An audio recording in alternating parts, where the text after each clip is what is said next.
ladies, and welcome to Peaks 2025. I'm so excited that you're here with us today. And if you haven't had a chance to watch or listen to our introduction that Cassandra and Debbie and I did last week, please, I encourage you to take a couple minutes and go back. It's a short snippet, but it's really helping set the stage for this year, 2025, and really what we're trying to focus on. So go ahead and go back and look at that if you haven't, or listen to that. And today I'm so excited for our guest. So many of you probably recognize this amazing woman, Becky Thompson. She is the executive pastor at Central, and just so thrilled. Becky, welcome. We're just so glad that you took time. We know how busy you are in this season. Just thank you so much for coming to share a peek in your life. I know you and I got to know each other at the table, the speaking and listening. I don't know what you call it, learning seminar. Yeah, kind of like learning how to be a teacher and a speaker and a writer. Yeah, it was amazing. And so that's when I was first met you, and it's been a couple years, 2 or 3 years, I think. And so it was amazing. And so just getting to know you a little bit. And so I just really appreciate you and the work you do for the kingdom, and just that you're going to be here today and share one of your peaks with our lady audience to encourage them and help them on their journey of faith with our Lord. So just do a little quick introduction about yourself, whatever you want to share, and then we'll talk about your peak. Sure. Okay. As she said, my name is Becky, and I'm really excited to be here. I have 2 kids. They're teenagers, 17 and 18, and it's absolutely the most wild and fun ride of my life, and it just keeps getting better as they get older. So that has been a really fun journey for me and my husband. We've been married 20 years, almost 21, and we've lived here in the Valley and have gone to Central for 18. I started attending when my son was an infant, and got plugged in right away with women's ministry and attending and serving, and never looked back. Wow, that's amazing. Yeah, very good. Yeah, so teenagers, and so we talked a little bit about that last week about teenagers. Oh, did you? Okay. And yeah, just really with parenting now, and I'm sure you know going just with women and just your own teenagers, there's a lot of challenges out there that we didn't have to go through, and just really paying attention to a lot of things with our young people. So anyway, so let's get on to what peak do you want to share with us on your journey and this amazing life that God has provided for you. All right. Well, first of all, thanks for having me. Of course. I'm excited to be here, and I'm excited to share. And when I was thinking and praying about what is even a peak and how do you kind of identify it, and I was talking to my husband, and he was like, well, you can't really identify a peak unless you've been through the valley. And I think that's kind of been a common thing that women have shared and that we kind of go through. So when I start thinking about my peak, I do have to talk about how I got to it, which does include a valley. Yes. So what I'll share is, growing up, I lived here in Arizona, and I was a synchronized swimmer, and I did that for years and years and years. I started coaching at 16 and coached for a couple decades. And well, so that's amazing. I just got to say that's very impressive. Thank you. Being a synchronized swimmer, because that looks extremely difficult. So wow. Yeah. It is it's a that's real amazing. sport. Yeah. Oh no, totally. I have a friend who did that as well. But yeah, that's a lot. I mean, it looks very difficult. So anyway, I commend you for that. That's awesome. Thank you. Yeah. Well, so before my kids were born, I decided with my co-coach, we decided to start our own team. And so that was just such a blessing. It was so much fun. Our athletes were really talented. We had so many successes with the girls, and watching teenagers grow up. I learned a lot from them about parenting. A lot of teenage girls. Yes. So for a long time, it was really fantastic. Things were really, really good. Lots of traveling. We had a really strong coaching staff, and just helping our girls achieve their dreams and their potential was really meaningful. And then it started getting hard. It was a challenge. I was home. I was away from home every night. I had never really put my kids to bed, and if there was a night where I was home, I couldn't put my kids to bed because I interfered. I messed up. Thing. How old were they? Like during this time? They were like infant through 8 or 9. Okay. Probably that age. Yeah, because you had to coach at night when the girls were out of school. Yes. Yeah. So every night, 4 to 9. Oh, wow. Basically. Yes. Dinner time, bedtime. Okay. Yep. So it was just really hard to be away, and lots of traveling, and it just, everything started to pile up, and it was more and more of, I can't keep doing this, I can't keep doing this, and things would happen that would just remind me of, like, there's a different life out there, and am I missing out on stuff, and how much longer can I do this? And nothing was bad or traumatic. It was just, it was not working. It was not good anymore. And I wrestled for a long time with choosing whether or not to leave the team and leave the sport. And it was really challenging because that's all I'd ever known. Right. It's all I'd ever been. It was my identity. I was going to say, that was your identity. Yeah. And a lot of athletes, that does happen. Their identity is their sport. And when you're leaving, it's scary, and it's, the unknowns. Like, who am I? Exactly. Who am I? What do I have to offer?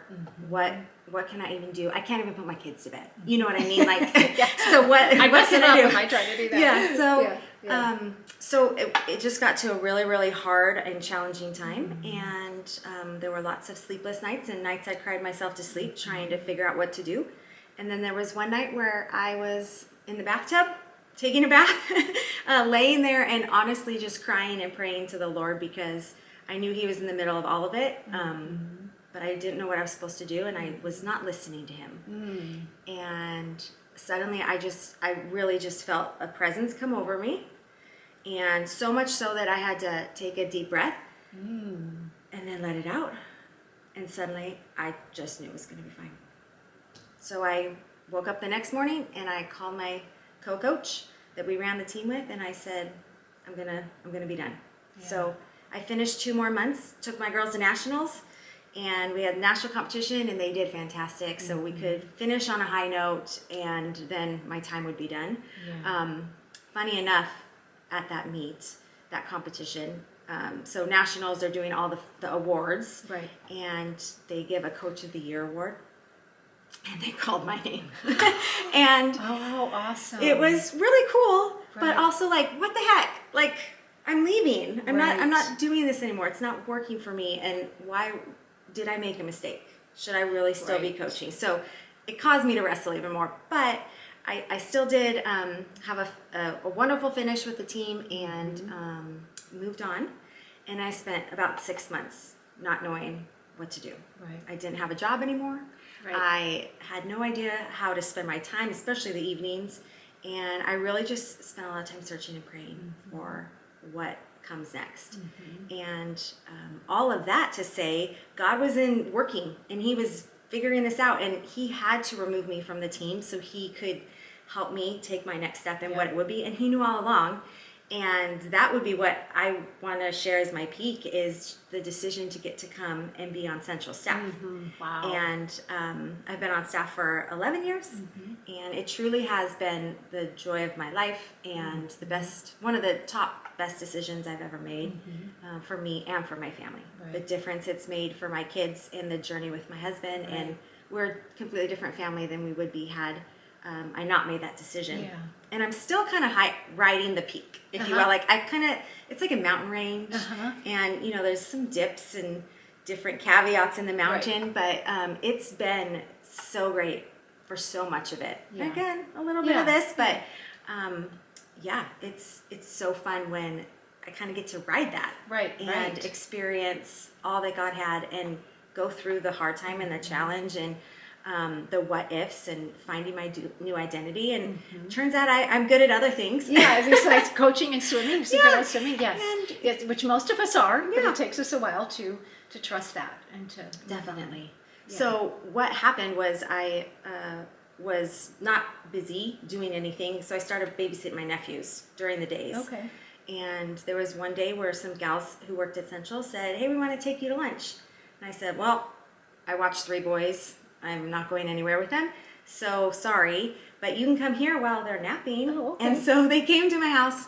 They brought Burger King, and we sat at my kitchen table while the boys napped, and they just said, "Becky, we really want you to come and be Central's new women's ministry pastor." Super cool. Yeah, so within 3 months I was on staff, and getting to meet incredible women and be a part of incredible ministry and learning how to use my gifts in a unique way that makes a difference. And so, coaching, coaching is in several different ways, not just coaching a team, sports, but also coaching women, right? Coaching us to be the best that we can be, right? And so God put you in that. And then, so that was 11 years ago? Yes. Yeah. And so then you have progressed, obviously, through to be executive pastor. Yeah. Yeah. Which never in a million years would I have ever thought that could happen. And like I said, God's just been in the middle of it. Yeah. It's God. So I did get to be the women's pastor for 5 years, and then now I've been an executive pastor the last few, and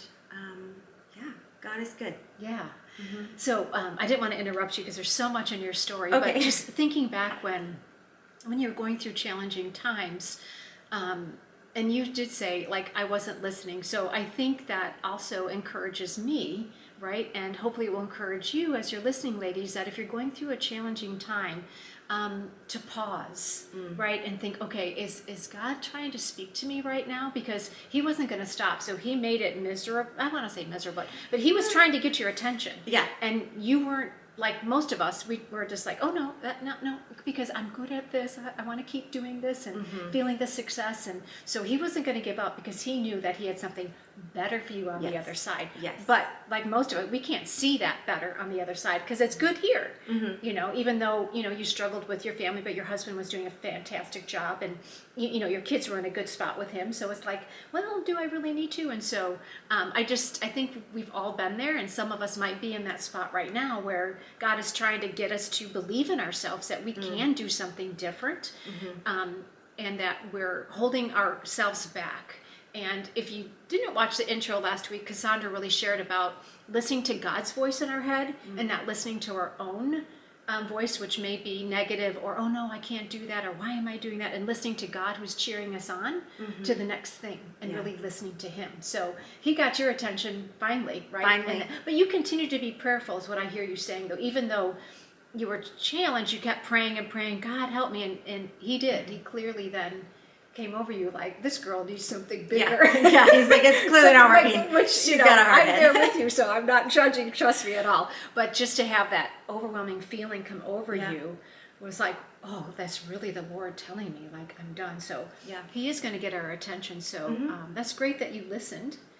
And then getting the Coach of the Year, I think that was God just saying, you're awesome, Becky. Oh. But Satan was using it for you to second guess yourself. Yeah, I would say I still second guess myself on that. Yeah. Sometimes. So even for you to say that means a lot to me. I think God was saying, I'm going to let you know that you are an amazing coach. And so, but Satan wanted to use it. Let's confuse Becky. Who's saying what, right? But then you followed what you felt the Lord was leading you. So that's amazing.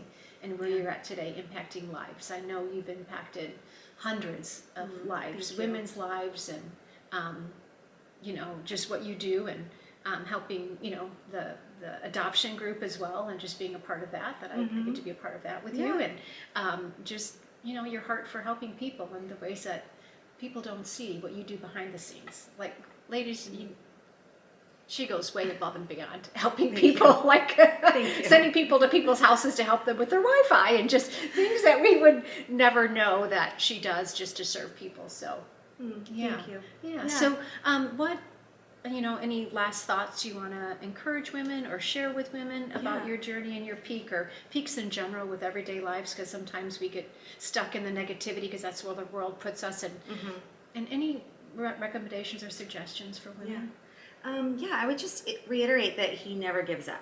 So he might change his tactics to be able to find new ways to get you to listen, but that's one thing we can be sure of. And so another thing I'll just share is it doesn't also come immediate. So I had 6 months of still questioning, did I make the right decision, and what am I supposed to do? How am I efficient or effective, and all of those things before anything came up, before the opportunity presented itself. And so just you don't make decisions and you see the answer or the reason, or you don't see behind the curtain right away. Right. And so we just have to continue to wait patiently on his timing and know that he is in the middle of it. He works all things for our good. And so We just have to be willing vessels. Yeah, that is great advice. I love that. Just to be patient, because we're a society of we want it now. Yes. So just being really patient and faithful, and it's definitely not easy to do. But yeah, if you're in that spot right now, we just really encourage you to just listen to Becky's story and listen to her advice. Is just being patient and prayerful, and God will bring you to the other side and have something that's beyond your wildest imagination. Yep. So anyway, well, Becky, thank you so much for being here and Thank you. sharing your peek. I Thank just you, love it. Kristen. And ladies, thanks for joining us. And if you're watching on YouTube, please subscribe. And if you're listening podcast, make sure that you do download so that whenever anything new comes out, which is every Tuesday, that you will be able to listen or watch at your convenience. So again, thank you, ladies, and may God richly bless you this year. And if you need prayer, just please reach out to us. We're more than happy to pray for you. We pray every single time before and after our YouTube and podcasting. So thank you so much for joining us, ladies. Take care.